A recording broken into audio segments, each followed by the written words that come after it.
हवामानात मोठा बदल। आज आणि उद्या महाराष्ट्रातील या भागांमध्ये पावसाची शक्यता। डिसेंबर महिन्यात बंगालच्या उपसागरात कमी दाबाचा पट्टा तयार झाला होता आणि त्यामुळे राज्यात काही ठिकाणी पाऊस झाला।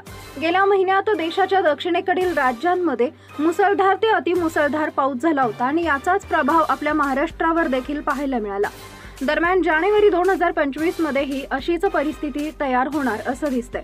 बंगालच्या उपसागरातून येणाऱ्या बाष्पयुक्त वाऱ्यांमुळे महाराष्ट्रात पुन्हा एकदा पावसासाठी पोषक परिस्थिती तयार झाली आहे। विदर्भ आणि मध्य महाराष्ट्रात 2 दिवस ढगाळ हवामान राहण्याचा आणि तुरळक ठिकाणी हलका पाऊस पडण्याचा अंदाज भारतीय हवामान खात्यातील तज्ज्ञांकडून वर्तवण्यात आलेला आहे।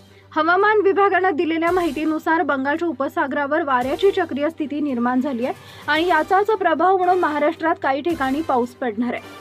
हवामान खात्यातील तज्ज्ञांनी सांगितल्याप्रमाणे बंगालच्या उपसागरावरून महाराष्ट्रात बाष्पयुक्त वारे दाखल होत आहेत। हे बाष्पयुक्त वारे प्रामुख्याने दक्षिण विदर्भ, दक्षिण मराठवाडा आणि दक्षिण मध्य महाराष्ट्रात येत आहेत। दरम्यान याच बाष्पयुक्त वाऱ्यांमुळे या भागांमध्ये पावसासाठी पोषक परिस्थिती तयार झाली असून या ठिकाणी आतापासूनच ढगाळ हवामान पाहायला मिळते। राज्यात पुन्हा एकदा अवकाळी पावसासाठी पोषक परिस्थिती तयार झाली आहे आणि यामुळे मात्र शेतकऱ्यांचा जीव टांगणीला लागलाय। खरे तर गेल्या महिन्यात झालेल्या अवकाळी पावसामुळे शेतकऱ्यांच्या शेती पिकांचं मोठं नुकसान झालं होतं आणि आता पुन्हा एकदा तशीच परिस्थिती तयार होती आहे। नवीन अपडेट मिळवण्यासाठी आता लगेच आपल्या चॅनलला सबस्क्राईब करा। धन्यवाद।